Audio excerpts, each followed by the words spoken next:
situ. Habis Nabi kita berhenti 4 tempat, solat pada 4 tempat, terus perjalanan Nabi kita diteruskan bersama dengan Sayyidina Jibril alaihissalam. Tiba-tiba ada something sekat tengah jalan.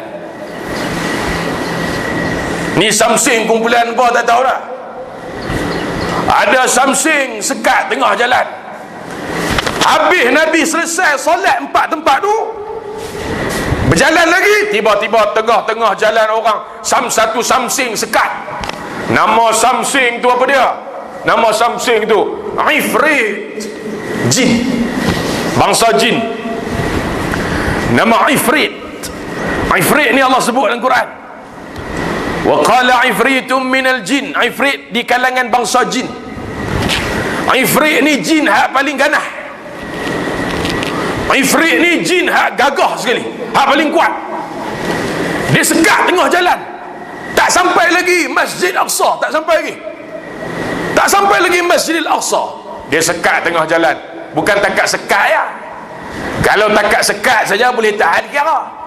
Ni bukan takat sekat. Dia bawa obor api nak lempak kepada baginda Nabi alaihi salatu wassalam, supaya Nabi tak dapat teruskan perjalanan sampai ke Masjidil Aqsa. Nak halang perjalanan Nabi kita Muhammad sallallahu alaihi wasallam. Itulah kerja setan. Betul tak betul? Sememang tak, itulah kerja setan. Nak ni peristiwa ni simbolik nak cerita kat kita benda apa? Orang nak buat kerja baik, akan ada orang tak puas hati. Cerita Ifrit sekat Nabi tengah jalan, bawa obor api nak halang perjalanan Nabi, nak cerita kat kita, ni kita ni nak buat kerja agama, akan ada orang sakit hati, akan ada orang benci, akan ada orang yang tak setuju. Tu dia halangan. Betul lah, orang yang buat kerja agama di akhir zaman seumpama menggenggam bara api. Makna susah sungguh, banyak sungguh halangan. Itulah kerja setan. Bila dia nak tahu, nak lempak api ke arah Nabi kita, Nabi kita dalam keadaan cemah. Masa tu Jibril alaihi salam tengok Nabi dalam masa tu dalam keadaan cemah. Jibril ajak satu kalimah disebut ruqyah Jibril. Jibril baca, wahai Muhammad, dengar aku baca. Jibril baca, Nabi ikut. A'udzu bikalimatillahi tammat allati la yujawizuhunna barrun wala fajir min syarri ma yanzilu minas sama' wa min syarri ma ya'ruju fiha wa min syarri ma dhara'a fil ard wa min syarri ma yakhruju minha wa min fitanil layli wan nahar wa min tawariqil layli wan nahar illa tariqan yatruqu bi khairin ya Rahman. Itu namanya kalimat Jibril. Jibril baca kalimat ni, tengok Nabi kita cemah, Ifrit nak lempak obor api, maka Jibril baca, Nabi ikut bacaan tu. Bila Nabi baca sampai habis bacaan tersebut, Ifrit tadi yang duk sekat tengah jalan tu, yang bawa obor api tu, bila habis Nabi baca tu, tersungkuk jatuh, kalah. Dia tak dapat sekat perjalanan Nabi. Dia kalah dengan ruqyah Jibril alaihi salam. Hebatnya kalimat tu.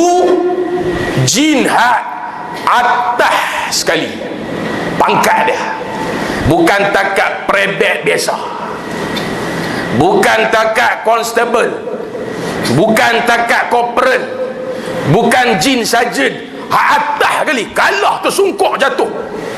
Kalau hak prebet biasa lagi teruk kena. Ni haduk kacau kita ni, jenis prebek bawah ni. Teruk ifrit pun jatuh tersungkur. Prebek bawah ni lagi teruk kena. Tu kata hebatnya kalimat Jibril alaihi salam. Jatuh tersungkur ifrit. Nabi kita teruskan perjalanan bersama Jibril alaihi salam. Bila teruskan perjalanan, tiba-tiba Nabi berhenti satu tempat. Kerana Nabi tengok satu peristiwa. Ada kaum sedang duk cucuk tanam, sedang bercucuk tanam. Habis mereka bercucuk tanam, terus keluar hasil, terus tuai. Habis tuai, tumbuh benih baru, terus boleh tuai. Begitulah seterusnya. Allahu Akbar. Nabi rasa pelik tengok keadaan itu. Bayangkan, habis cucuk tanam, terus boleh ambil hasil, terus boleh tuai. Lepas tu tumbuh benih baru. Begitulah seterusnya. Terkejut Nabi kita, tak biasa tengok lagu tu. Nabi tanya Jibril, wahai Jibril, ni siapa dia ni? Kata Jibril alaihi salam, inilah golongan yang berjuang di jalan Allah, fi sabilillah. Inilah orang yang berjihad, perumpamaan orang yang berjihad di jalan Allah, menentang musuh Allah. Inilah ganjaran yang mereka dapat, inilah hasil yang mereka dapat, gandaan pahala sehingga 700 kali ganda, bahkan lebih pada tu. Allahu Akbar. Hebat ganjaran orang yang berada pada jalan Allah, ganjaran orang yang berjihad. Kita lah ni pun kena berjihad melawan musuh-musuh Allah. Ada musuh di kalangan Yahudi, ada musuh di kalangan Nasara, ada musuh di kalangan Zionis, ada musuh di kalangan orang munafik, di kalangan orang Islam sendiri. Tu yang membenarkan kalimah Allah diguna pakai oleh puak Kristian atau munafik. Tuan-tuan yang dirahmati Allah, diberi kebenaran orang Islam mengguna pakai kalimah Allah dan beberapa kalimah Islam yang lain, seumpama Kaabah dan sebagainya. Bila mana mereka bagi orang kafir mengguna pakai kalimah Allah, maka tuan-tuan akan disalahgunakan. Kerana apa akan disalahgunakan? Kerana pemahaman Allah bagi orang kafir tak sama dengan pemahaman Allah bagi orang Islam. Kerana Allah bagi kita adalah tauhid, kita mentauhidkan Allah, kita mengesahkan Allah. Sedangkan bagi orang kafir, mereka tidak mengesahkan Allah, mereka mensyirikkan Allah. Kerana itu disebut Tuhan 3 in 1, 3 dalam 1. Tuhan Bapa, Tuhan Anak, Ruhul Qudus. Maka dia kata apa? Jesus is son of Allah. Jesus adalah anak Allah. Bila diberi kebenaran, orang kafir menggunakan kalimah Allah, maka dia akan tulis dalam buku-buku dia yang membawa implikasi yang cukup besar. Dia akan tulis bahawa Jesus adalah anak Tuhan. Sedangkan kita beriman Allah itu esa. Kita beriman, kita mengaji sifat 20, Allah bersifat dengan sifat wahdaniyah. Tiba-tiba disalah ertikan makna Allah. Allahu Akbar, cukup bahaya.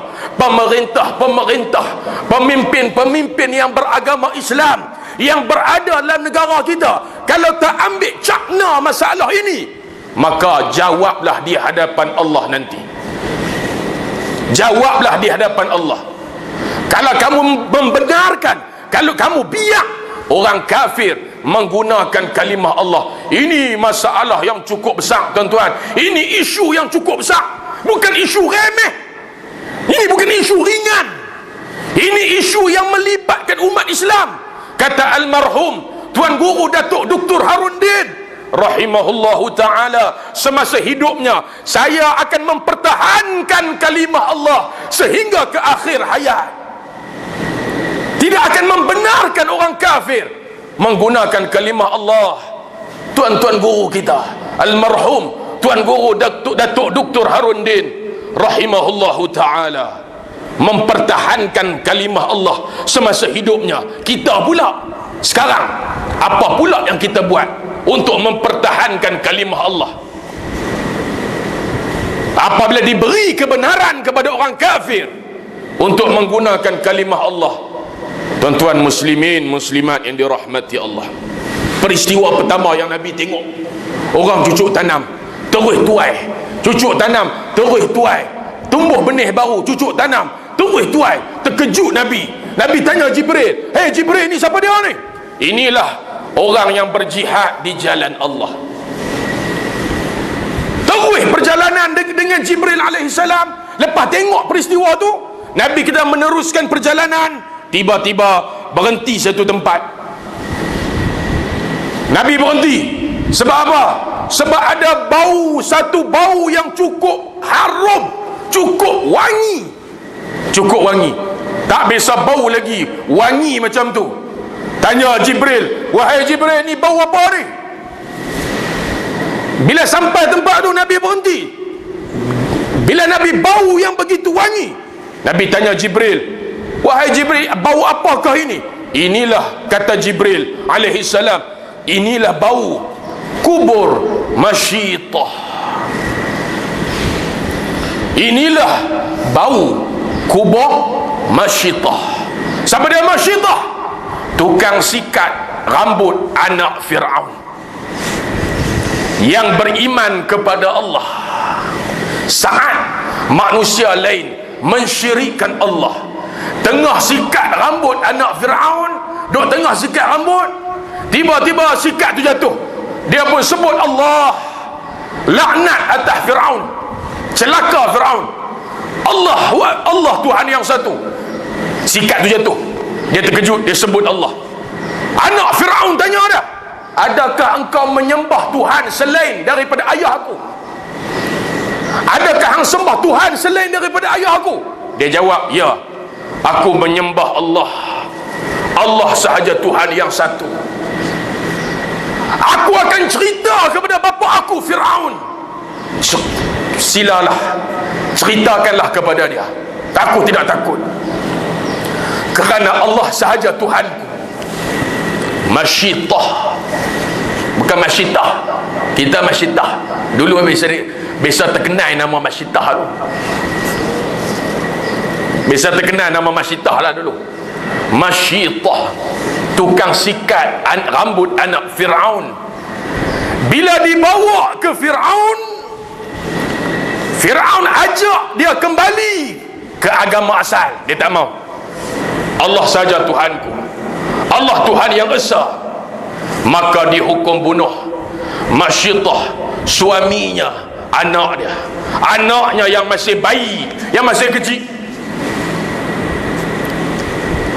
Disediakan kawah, diisi dengan ayak yang menggelegak mendidih, dilempak masuk. Suami Masyitah mati syahid. Direntak anak Masyitah daripada pelukan Masyitah. Saat nak dibuang anak Masyitah, "Ni kami nak buang anak hang ni, hang nak kembali dah ke agama asal? Atau hang nak tetap dengan agama sekarang? Hang nak mengaku dah Fir'aun sebagai Tuhan? Atau hang tetap nak mengaku Allah sebagai Tuhan? Nak lempak dah anak dalam kawah api, kawah ni." Masa tu hatinya berasa begitu sedih, begitu sedih. Saat itu tuan-tuan, bayi tersebut boleh berkata-kata. Ini satu mukjizat. Saat itu kanak-kanak bayi tersebut, bayi kecil itu boleh berkata-kata. "Wahai ibu, jangan takut. Bersaksilah, kita semua adalah ahli syurga." Teruskan ibu mempertahankan Allah, mempertahankan tauhid. bersaksilah kita semua adalah golongan syurga, maka redalah kesedihan Masyidah dilempang anaknya ke dalam kawah api, ayak menggelegak. Mati syahid Masyidah dan keluarganya kerana apa? Kerana mempertahankan akidah. Semata-mata nak mempertahankan akidah. Apa pula cerita kita? Bagaimana pula keadaan kita nak mempertahankan akidah kita saat ini, saat kita duduk pada dunia akhir zaman ni? Orang duk mengajar ilmu akidah, kita pi ke tak? Kita duduk pada dunia akhir zaman ni penuh dengan fitnah. Kalau tak jaga akidah, habis rosak. Tuan-tuan muslimin, muslimat yang dirahmati Allah, hebat Masyidah. Nabi bau perkuburan Masyidah dalam peristiwa tu. Habis tu Nabi kita teruskan perjalanan lagi bersama Jibril. Tiba-tiba berhenti satu tempat. Terkejut Nabi tengok orang, satu kumpulan manusia duk tengah pecah kepala, duk tengah bagi pecah kepala, hantuk kepala bagi pecah. Tiba-tiba kepala yang pecah tu elok balik, dia pecahkan balik kepala dia, tiba-tiba elok balik. Begitulah seterusnya. Terkejut baginda Nabi alaihi salatu wassalam, tak bisa tengok lagi. Nabi tanya Jibril, "Hei Jibril, ni siapa pula ni?" Kata Sayyidina Jibril alaihi salam, "Wahai Muhammad, inilah orang yang semasa hidup di dunia berat kepala nak sujud kepada Allah. Inilah kumpulan manusia yang masa-masa hidup di dunia begitu malah nak menunaikan salat dan sujud kepada Allah. Maka sekarang engkau melihat keadaan mereka, mereka pecahkan kepala kerana mereka menyesal. Dah pecahkan kepala, elok balik, pecahkan balik. Itulah keadaan mereka sekarang. Golongan yang malah berat kepala nak sujud kepada Allah. Habis peristiwa tu tuan-tuan, Nabi kita melihat, Nabi kita diperjalankan lagi, berjalan-berjalan bersama Jibril alaihissalam dengan burak. Ni disebut dalam kitab Bada'i'uz Zuhur, kitab kuning, kitab Jawi pun ada sebut, kitab Arab pun ada sebut, kitab Al-Anwar Al-Bahiyah fil Isra' wal Mi'raj, karangan Al-Muhaddis Al-Alim Al-Allamah Al-Syekh Muhammad bin Alawi Al-Maliki Al-Hasani, ulama Mekah yang meninggal dunia pada 2004 atau 2003 lebih kurang. Seorang ulama muhaddis yang begitu alim dalam bidang hadis. Disebut dalam kitab beliau Al-Anwar Al-Bahiyah. Dia cerita apa? Peristiwa-peristiwa ni, rentetan demi rentetan peristiwa yang Nabi tengok dengan mata kepala. Disebut juga dalam kitab-kitab kuning, antaranya kitab Bada'i'uz Zuhur karangan Syekh Wan Ahmad Al-Fatani, guru kepada Tok Kenali rahimahullahu ta'ala di Mekah. Habis Nabi tengok orang duk hantuk kepala bagi pecah, Nabi kita diperjalankan lagi bersama Jibril. Tengah-tengah dalam perjalanan berhenti sebab Nabi terkejut tengok pula satu kumpulan orang. Satu orang dia tutup kubul dengan dubur dengan secebis kain yang sikit, secebis kain. Dia tutup dua tu ya, kemaluan depan, kemaluan belakang. Hak tu je dia tutup. Alih semua terdedah. Hak dia tutup kubul. Kubul tahu apa? Angry Bird. Tahu dia tu? Dia tutup Angry Bird dia. Dia tutup hak belakang. Kemaluan depan, kemaluan belakang. Kubul depan, dubur belakang. Hak tu ya dia tutup. Dengan apa? Secebis kain. Kain yang sikit. Nabi pun tengok pelik. Apa pula ni Jibril? Siapa pula ni? Kata Jibril alaihissalam, "Wahai Muhammad, inilah orang yang semasa atas dunia tak mengeluarkan zakat hartanya." Inilah golongan yang semasa atas dunia enggan membayar zakat hartanya. Lah ni tuan-tuan, musim PKP, kedai mah penuh. Ada ni dekat Anwar ni, ada ni, mesti ada punya. Musim PKP penuh kedai mah, kerusi susun sampai panjang sampai keluar. Banyaklah penuh kedai-kedai mah. Sebab apa? Sebab orang boleh keluar air sinar, duit air sinar, maka buat pelaburan membeli mah. Jadi orang yang keluar duit air sinar ni dua keadaan. Keadaan pertama, dia terkesan dan terjejah sungguh, hanya mengharapkan duit itu saja untuk tampung kehidupan dia, maka orang ini tak wajib keluar zakat. Golongan yang kedua, dia tak terjejas, walaupun dia dapat keluarkan duit air sinar, tapi tak terjejas, tak terkesan. Dia masih ada punca pendapatan yang lain, maka golongan ini wajib keluarkan zakat. Maka kita tengok keadaan lah ni tuan-tuan, muslimin muslimat, yang penuh kat kedai mah tu terjejah ke tak terjejah ke? Lah ni fahamlah kita, hadut penuh di kedai mah tu wajib keluar zakat ke tak wajib keluar zakat ke? Itu keadaan dia tuan-tuan. Muslimin muslimat dirahmati Allah. Dalam peristiwa Al-Isra' Nabi tengok ni, dia tutup hak depan hak belakang, hak tu je sikit ada tutup. Hak depan hak belakang. Tanya Jibril, "Hei Jibril, ni siapa pula ni?" Inilah orang atas dunia tak bayar zakat harta. Habis tu Nabi teruskan lagi perjalanan bersama Jibril alaihi salam. Berhenti pula lagi satu tempat, tengok pula keadaan lain, tengok pula peristiwa lain. Duk tengok satu orang duk makan daging mentah. Daging betul-betul daging mentah. Daging hak masak elok sebelah dia tak makan. Hak daging mentah tu dia ambil, dia buah dalam mulut, dia makan. Terkejut Nabi dalam melihat keadaan itu, tuan-tuan dirahmati Allah. Maka Nabi kita tanya Sayyidina Jibril, "Wahai Jibril, ni siapa pula ni?"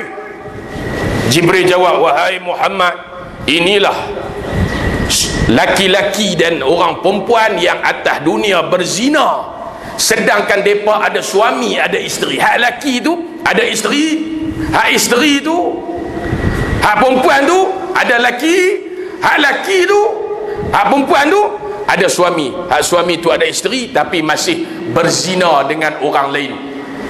Nabi tengok keadaan manusia ini pada malam Al-Isra', makan daging mentah, sedangkan daging masak yang ada sebelah dia tak hirau, dia tak peduli, dia masukkan dalam mulut dan dia kunyah daging mentah dan dia telan daging tersebut.